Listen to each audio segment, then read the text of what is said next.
This episode is powered by Safety FM.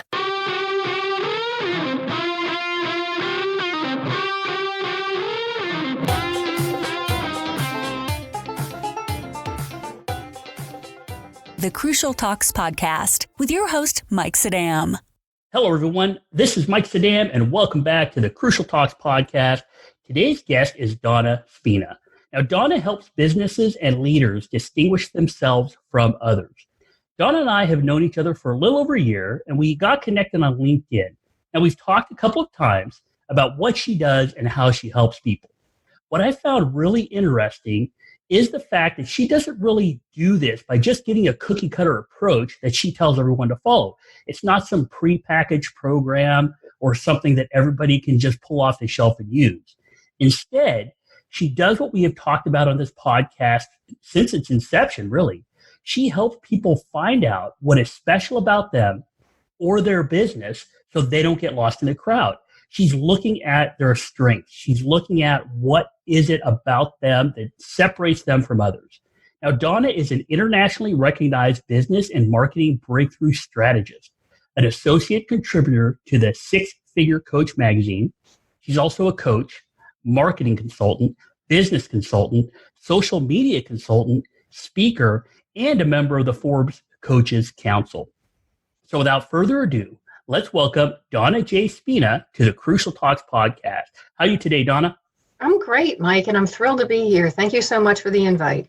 Well, it's going to be great because I think this is going to be beneficial to a lot of people. Because you do so much, I really am interested on how you got to where you are today and why you're so passionate about what you do. Oh, wow. That's an interesting story. I'll do the Reader's Digest version. In college, I was pre-med, biology major, nutrition minor. But it wasn't until I was getting ready to graduate that I realized my fear of blood was going to prevent me from really pursuing a career along those lines. And I didn't have a plan B. After a few years of working in some medical offices, I found myself in business with my then partner. And he and I created a company that neither one of us had ever done before. It was a home improvement, landscaping, property management, and janitorial company. So it was baptism by fire to be thrown into the business world when I had never even contemplated that. I always grew up with the concept of get a good education, get a good job. Being an entrepreneur never crossed my mental radar. And I learned a lot during the course of that. We became quickly successful, but we accidentally stumbled into the pain points that consumers view in that type of industry. And we accidentally rose above them. So just like life always has a beginning, a middle, and an end, that came to an end. And when I moved on to other businesses, I was responsible for helping transition people out of jobs into a new occupation that was also entrepreneurial. And again, I saw they were having trouble with understanding the pain points of the clients they were going to be serving and their identity as they were transferring from a job into the entrepreneurial. And it dawned on me that that's what I had been through with my own business. We accidentally formed an identity without purposely doing it. We accidentally came across pain points, addressed them, which underwrote our immediate success. But if you don't understand those key elements, you're not going to create a sustainable business. So as a result, I went to coaching school, decided to become a small business consultant and bring other leadership tools into that. But my focus was to help the small business owner make them understand what they do differently. Just because they're a house painter doesn't mean they're every other house painter. Doesn't mean just because they're a restaurant owner in a certain type of food doesn't mean that they have to be the same as anybody else that also has that type of business. Too many people, new business owners, or even seasoned ones, neglect to really understand what they do that's extra special for their client base. As a result, they don't create what I call a market dominating position. So when they advertise themselves, they sound like just everybody else that does what they do. And that leaves the consumer, who are, by the way, Mike, extremely well educated these days because of the internet and the ability to do a lot of research and teach themselves about certain things that they're interested in participating in or buying in. And if the small business owner doesn't understand who they serve, what they bring to the table that specifically addresses who they serve and what complication or problem in their lives they need to have solved, they don't know how to verbalize that in their marketing messages.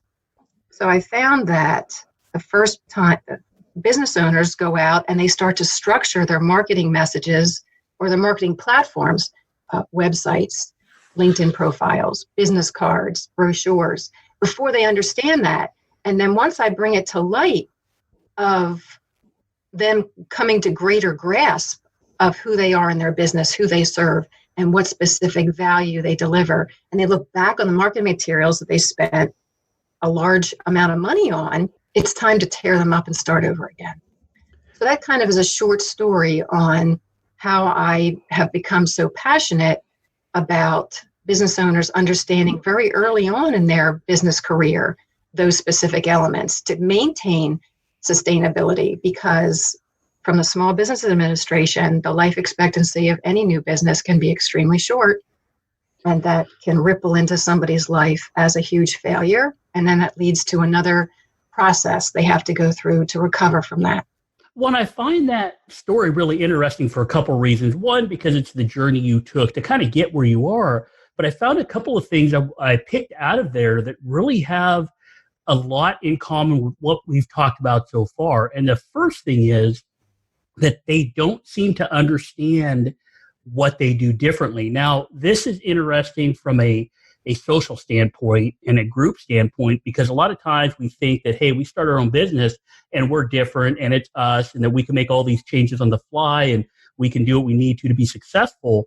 But your experience and really the science behind it really shows that people identify themselves as a role. They assign behaviors to that role, and that's how they behave. But what I've seen and what I hear from you is that also happens to businesses. So you might start a house painting company or a fence building company or a boutique on downtown, something like that.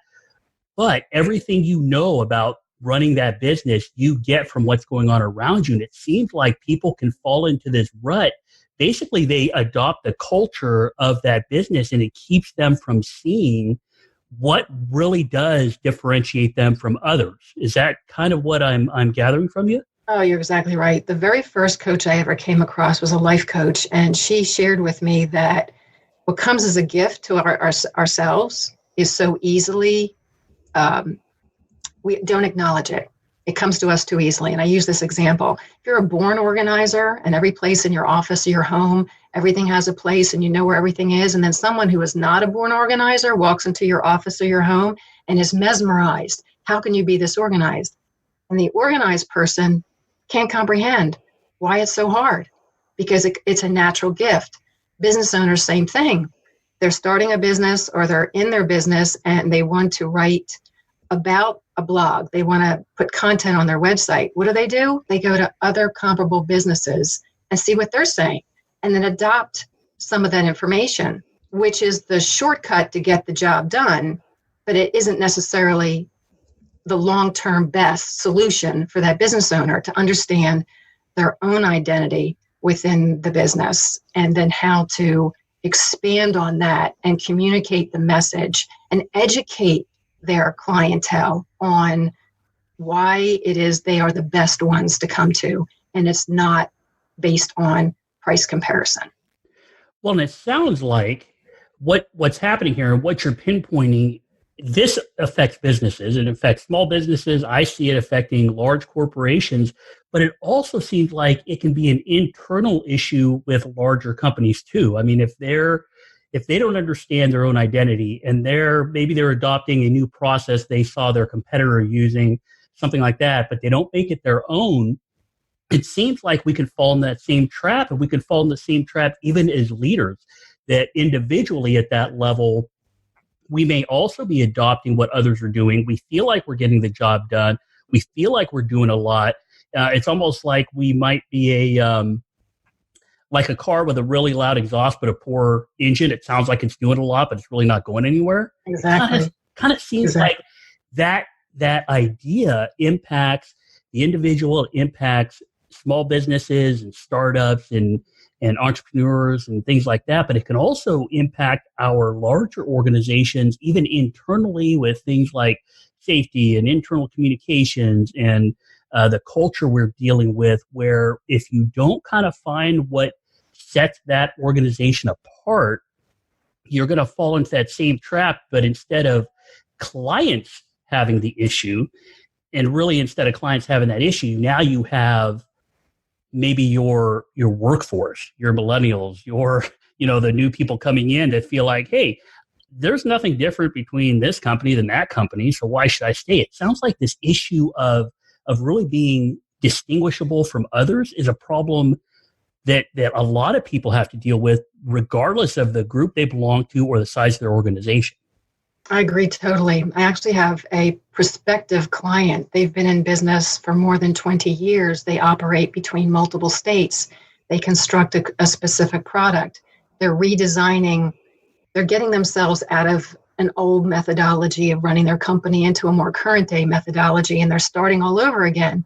And I overheard one of the owners at a meeting say that they were really struggling with understanding and how to verbalize what made them unique. And I sent him a document. It was actually a workbook on how to self-diagnose that with his other partners. And I caught up with him a while later. I said, was it helpful? He said, yes, because it was so much harder than the three of us thought it would be.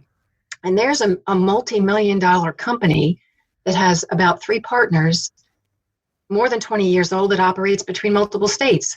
As an outsider looking in, I would never expected them to be struggling like that, but they are. So it does have a trickle-down effect. When I work inside of companies and someone is being promoted from maybe a manager level to senior leadership status, they don't know, they're bringing along that management suitcase with them. They don't know they have to unpack that and put new skills and mindset processes in to now up level to a different level of leadership. So as a consequence, in the course of identifying what is more distinctive, I use some tools, and they're probably some that you're familiar with. One that I particularly lean on hard is called DISC. It's a behavioral style assessment, self-assessment, and it's the 4 styles, D, I, S, and C. So you understand what natural style or tendencies you have, but more importantly, you learn what other people are.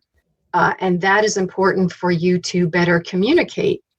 The biggest, other than identity issues within companies, whether it's small business or corporate, communication can lead to an awful lot, or lack thereof can lead to a lot of complications needlessly. Well, and I found that reference to DISC pretty interesting, just because of the fact that it is behavioral, and we're talking about, I haven't heard you say anything about budgets or how you should set up your structure or what kind of policies you should implement. You're really talking about the people. So as we kind of move on here and allow you to finish your thought, but it really sounds like your business, your coaching, your consulting is people focused. Is that where you see the strength in businesses and leadership and corporations, is really focusing on the people? Is that what you are seeing, bringing people out of this rut and shining light on what distinguishes them? Is it really a focus on people? Yes, exactly. Because after all, we're people first in all of our businesses, whether we like it or not. And ultimately, once I get them to help them get a handle on those internal soft situations, then we can learn how to do the other business structures. Yes, I'm all about budgets and processes and systems and understanding return on investment and understanding how to lead with revenue, not expense, because my background in accounting screams that. It also is a huge piece to maintain your business in a sustainable way, how to price it appropriately, not discount to get the customer, so that you develop loyalty and superiority with your product and value within yourself. So that comes next after we get through the initial stages. And it also requires the individual to acknowledge different changes within themselves, because we're never the same person today we were 5, 10, 15 years ago.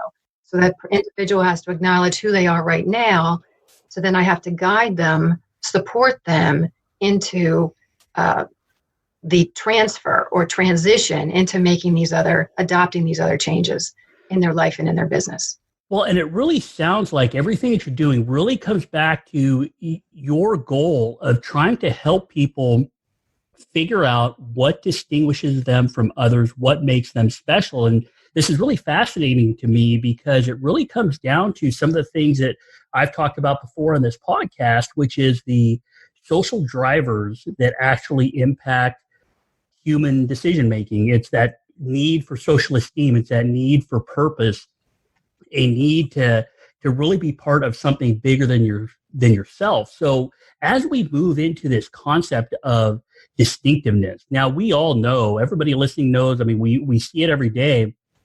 There is a ton of noise out there on Facebook, on LinkedIn, Instagram, you name it. There's a lot out there, a ton of information that they think they're filtering through it, but really what you're doing is, it sounds like you're helping people figure out what makes them special, which instead of filtering through the noise, it actually sounds like it brings them to the top and makes them more visible, which can impact their clients, their customer base, their employees. It can impact all of these different things that will ultimately transition into their position in the marketplace. So this notion of distinctiveness, how important is that to businesses and to leaders? You're spot on, Mike. I read in an article somewhere that on any given day, each one of us is subject to a minimum of 60,000 pieces of stimuli. So talk about white noise. About 3,000 of those are marketing related.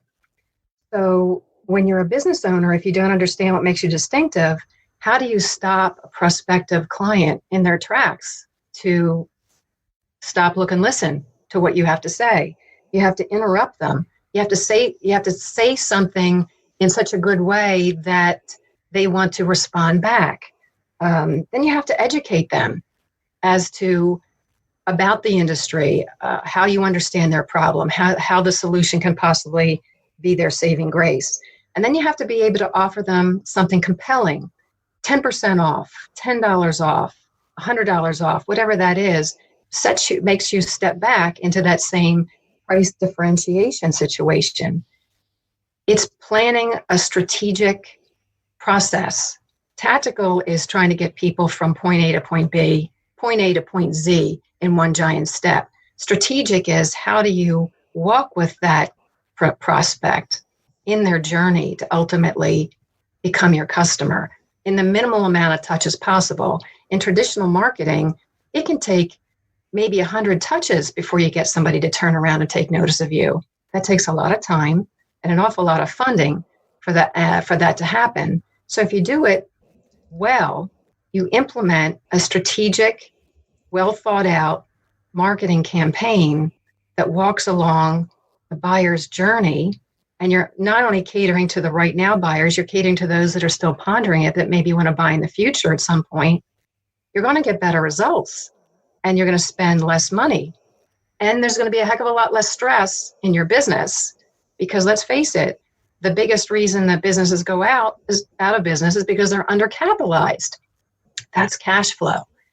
So yes, you have to bubble to the top like cream, so to speak, not leave money on the table by discounting your services, and have a well thought out plan. And sometimes that alone, just the word plan, can be a 4-letter word for some business owners, but it is a necessary evil.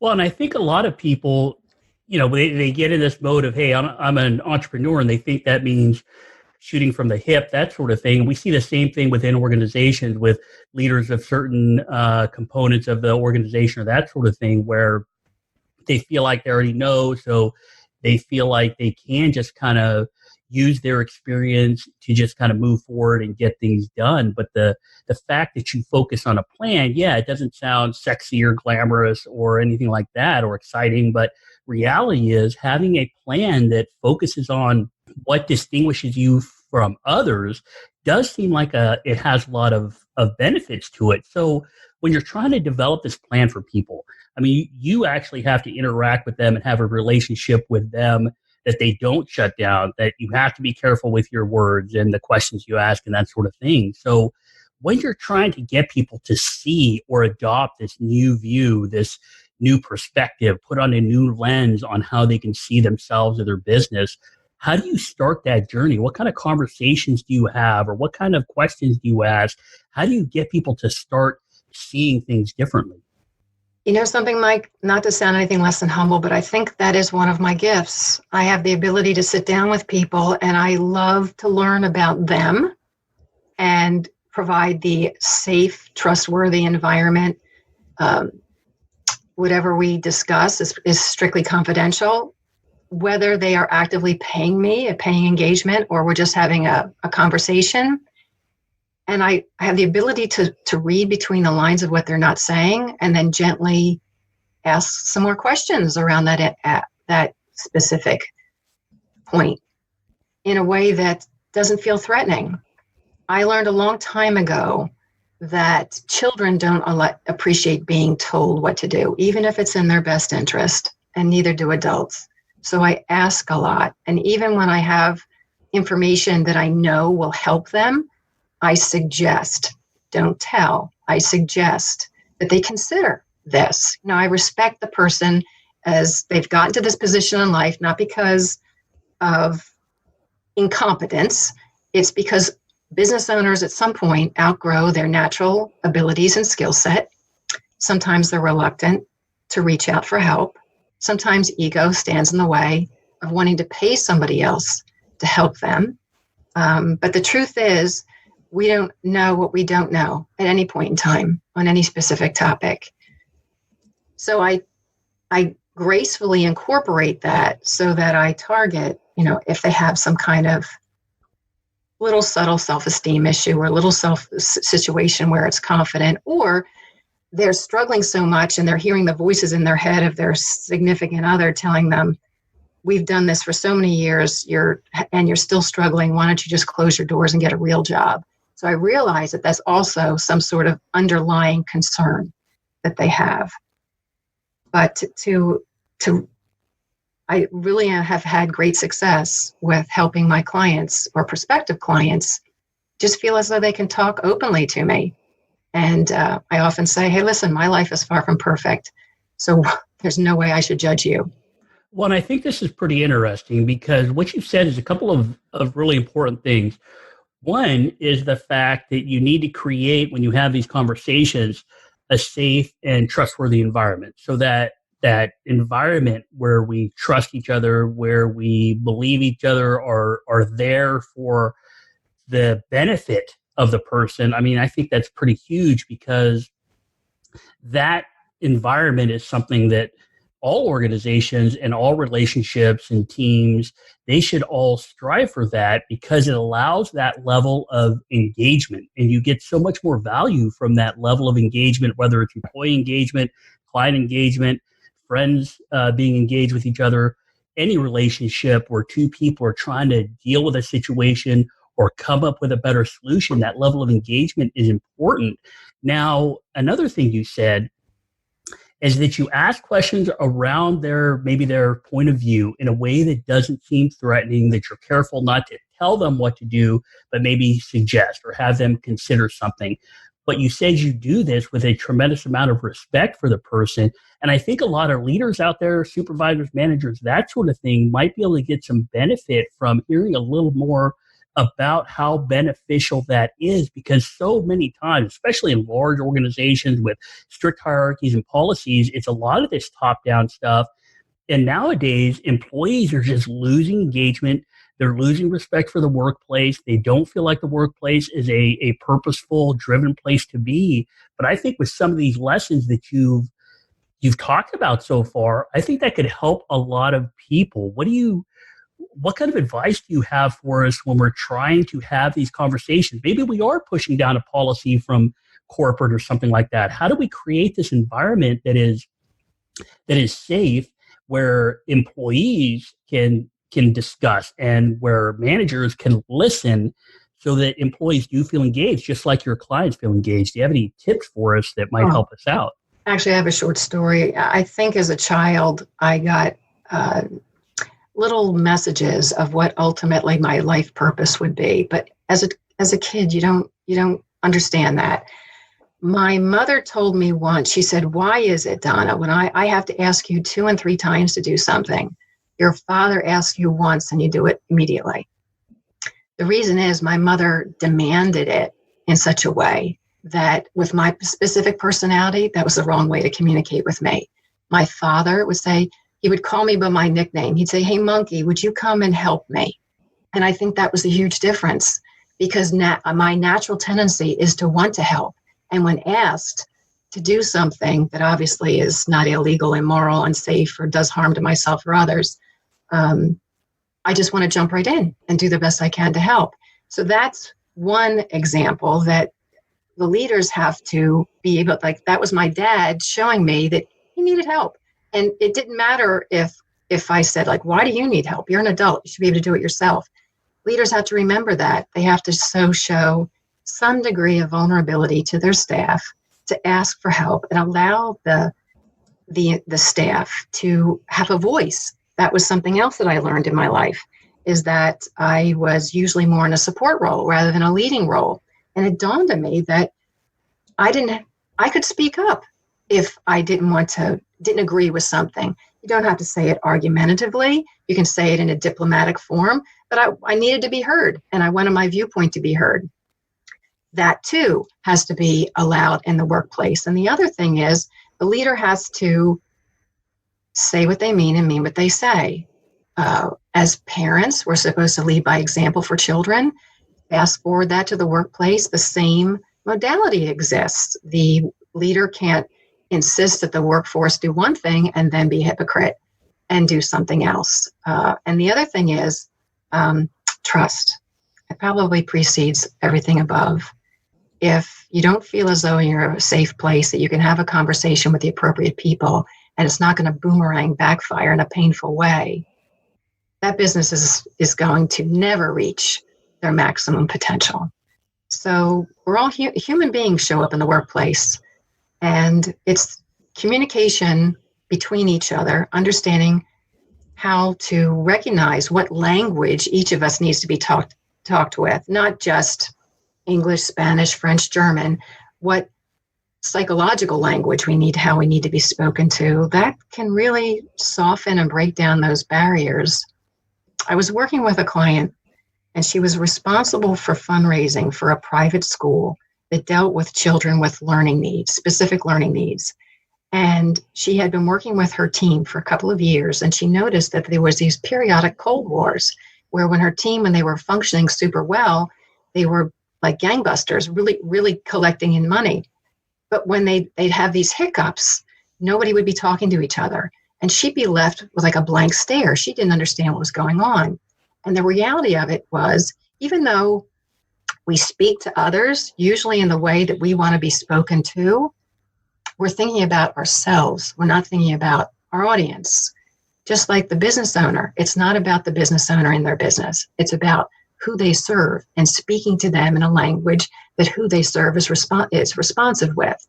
So once I helped this particular client understand how her teammates were taking in her words and feeling them, then she started to be more mindful of what she said and when. She was never, her intentions were never to insult or upset her team. She was just, again, speaking to herself as she would want to be spoken to. And that's not in business. You have to consider who's across the table. Well, it does sound like communication is a huge part of what you do and how you help people. So in your experience, I know when you try to get change in people, I know when you try to change a human being or change a person's perception or get them to do something different, any type of change actually causes a little bit of stress on people. Now, a lot of what you do is all about communication. So how do you manage that stress that might keep people from doing what they need to do, or might have them procrastinate, or might have them not want to make some of these changes? What kind of things have you been able to do to kind of help them along, maybe slowly transition them or turn that direction a little more gently to either deal with that stress in a more positive way or help them realize what the stress is doing to them? How do you actually get them to operationalize that change when really as human beings, we know change is inevitable, but we have, in a lot of cases, we have difficulty actually changing. Have you had any success with that, and any tips you can give us on how to maybe manage those relationships and that change? Well, Mike, that's where my biology and nutrition degree comes in handy, because I consider myself I have a holistic approach when I work with a client. I look at them in their entirety. When you understand your distinctiveness, that usually is tied into your own story, which creates a big why. So, of course, there's going to be stress in everyday life, and stress is going to impact your ability to try new things or procrastinate tasks that you know are important to do, but they're not your favorite or your skill set. It's going to impact being efficient or proficient, or even doubt your own decision-making, or start to question bigger things like, why did I even consider taking on this larger role in this company or taking on this business? So I bring them back down to our starting place and help them recall what was it in their life that brought them to this point, and what's their driver? Because after all, we have to understand that driver to get ourselves up and running every day. We're not always running on 12 cylinders or always on a scale of 1 to 10, 10 being our best, a 10 every day. So we need to have those triggers, reminders to what to trigger to bring us back to that state. And the other issue, we have to understand that as we start to move forward and achieve whatever it is we feel compelled to achieve, there's going to be a few people or a few things that we have to leave behind. And it doesn't mean it has to be in an unattractive way. It just means that we're opening ourselves up to other people that can better support us at whatever new level we now are landing, so that we continue to move forward. And again, we were trying to chase that ultimate reason that we feel as though we need to exist, or what we need to attain before the clock runs out on our lives. That's where I help them understand what they need to do to take care of themselves in the process. And that could be, I was a yoga and Pilates teacher for many, many years, and my background was also in dance. So I'm all about expending physical energy to dispel stress. So I might encourage my client to do some sort of fitness that they enjoy, or meditation, mindfulness, just taking a time out, pre-scheduled, like a doctor's appointment. You schedule it in your calendar and you don't break it, so that you can recharge and regroup internally to stand a little taller and get back into the whatever the matter is that you need to push forth on. Well, and that's a lot of great advice there about how fitness plays a role, and mindfulness, and really trying to recenter yourself. And even it's still, when I heard you talking, I still visualized all of this noise around us, but that noise could be internal. So you have all these stressors that might be keeping you from making decisions, that sort of thing. And it sounds like even internally, you still bring us back to this notion of distinctiveness, this notion of what makes you special. And I like what you said earlier, which is it's a trigger to help you refocus. And it really sounds like that notion of distinctiveness not only applies to what we want to do in the future, how we want to accomplish things, where we can distinguish our business, or what we can do to stand in the marketplace, but under these times of stress, during change, during transition, when you're trying to get something done, when maybe there's a lot going on at work, it sounds like distinctiveness inside is still a tool people can use to be able to recenter themselves and deal with some of those stressors, and really cut out that noise around them that may not be the most important.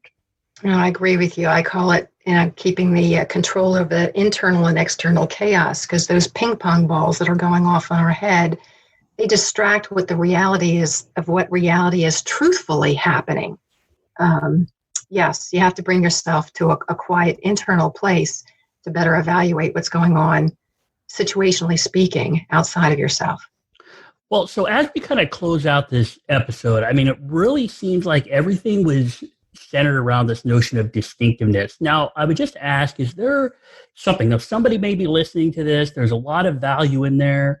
It seems like distinctiveness in finding what makes you special or what makes your business special or what will make it stand out really takes some self-reflection. Is there one tip, something somebody listening to right now that when this episode is over, they can start doing, or when they wake up tomorrow morning, it's something they can try? Is there one piece of advice you can give us, or one tip or one trick or something that can maybe start them down this road of mindfulness or figuring out what makes them distinct, what distinguishes them from others, or what is it inside of them that they need to pull out and focus on as their whys, or something that they can do to take that first step or to help them in their daily life?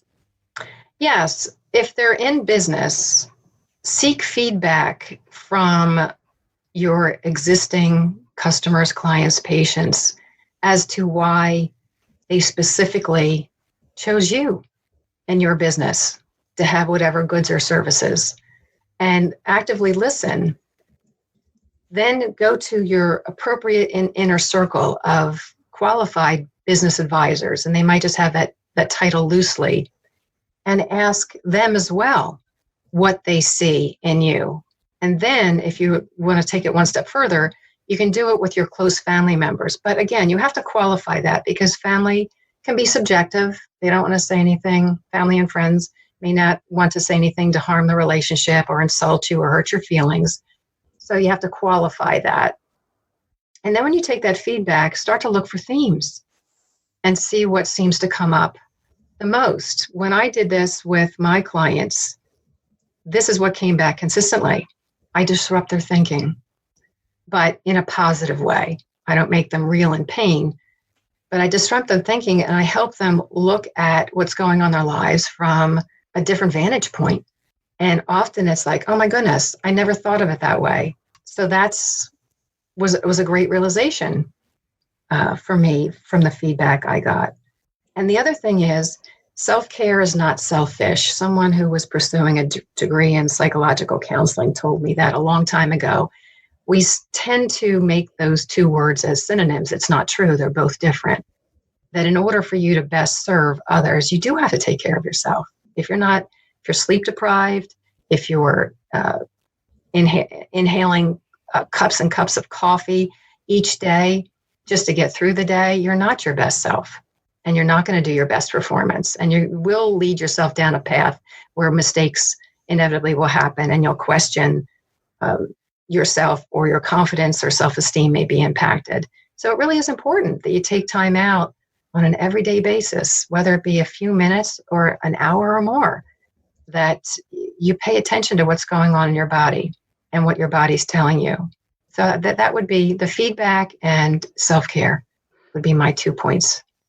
Well, that is really good advice. I really love what you said there, because it goes back to a lot of the stuff we've talked about, not only in this episode, but past episodes, the fact that you really need to be self-aware. And part of that is having that tight inner circle, that trusting relationship with other people that give you honest feedback because they really want the best for you. They're not trying to bring you down. They're actually trying to raise you up by giving you that honest feedback you need. And then being able to really take care of yourself really also comes back to self-awareness, that we need to be aware that we aren't superhuman, that we're not machines, that yes, we do have to work hard and we do have to hustle. We have to do all of those things people are saying nowadays, but you can't do it forever. And if you're not taking care of yourself, you're not being the most effective you can. So that's all great advice. And I think there's a lot of value in everything you've said, and people may want to reach out to you. So what other services do you offer? How do people get a hold of you? How do they find out more about you? What's the best way to contact you? Well, my website is coachingindeed.com. As it relates to this particular program, I would like, if your listeners wanted to reach out to me via email, they use info@businessbuilderaccelerator.com. The other services I render obviously are communication and leadership based. I am DISC trained, which is the personality or behavioral profile I mentioned earlier. I also have an excellent leadership assessment that I piggyback on DISC to help specifically teams function better together. I work primarily with small business owners that are stuck or struggling, trying to exceed their existing goals, and they don't quite understand why. And it's for many reasons above that we just talked about. So what I would encourage your listeners, if they really want to understand the psychology behind the marketing that they need to do a strategic plan for their business, to reach out to me, and I'd be happy to give them a complimentary 45-minute consult. Well, that's all great information. I'll make sure I put the links to the website and to your email all in the show notes. People can go right there to get in contact with you, check out some of the stuff you're doing over at coachingindeed.com. Donna, thank you so much for coming on. This episode has had a ton of value in it. I really appreciate you giving us some of that insight. Oh, the pleasure was all mine, and the honor was all mine too, Mike. Thank you so very much. Well, thank you so much. And thank you, everybody out there, for listening. If you get a chance, I'd love it if you could visit me at crucialtalks.com. You could use that to reach out if you have any questions at any time. You could also connect with me on email, LinkedIn, Facebook, Twitter, whatever is easiest for you. And if you need anything or would like me to speak to you, your organization, whatever, please reach out. I'm always here for you. Thank you for listening. And remember, if we want to understand behavior, we need to understand what drives people. Please review, share, and subscribe to the Crucial Talks podcast. Visit crucialtalks.com.